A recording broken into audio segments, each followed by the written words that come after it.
হচ্ছে অগ্রণী school and কলেজে পড়ি। আমি ক্লাস 3। না, আমার মা আমাকে সবসময় শিখিয়েছে যে তুমি যদি তোমার সিকোয়েন্সে ভয় লাগারই দরকার নেই, কারণ তুমি ভাবো যেখানে, যেমন আমি এখানে জুয়ের ক্যারেক্টার ছিলাম, তুমি ভাবো যে না তুমি রিয়েল লাইফে জুই, তোমার দরকারই নেই এটা ভাবার যে না আমি ফেক জুই। তো আমার একদমই ভয় লেগে না, আমার মনে হচ্ছিল যে না আমি জুই, আমি এটা বলছি, আমি এটা করছি। কোন সিকোয়েন্সটা করতে সবচেয়ে বেশি ভালো লেগেছে? আমার একটা ছিল বাবার ভটভটি বারবার নষ্ট হয়ে যাচ্ছিল, ওটার মধ্যে আমি বেশি পাঠ করেছি। এটা কি তোমার প্রথম কাজ?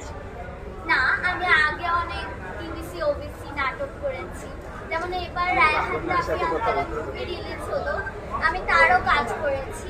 এবার কারণ হয়নি তো সমস্যা নেই, পরের বার করবো।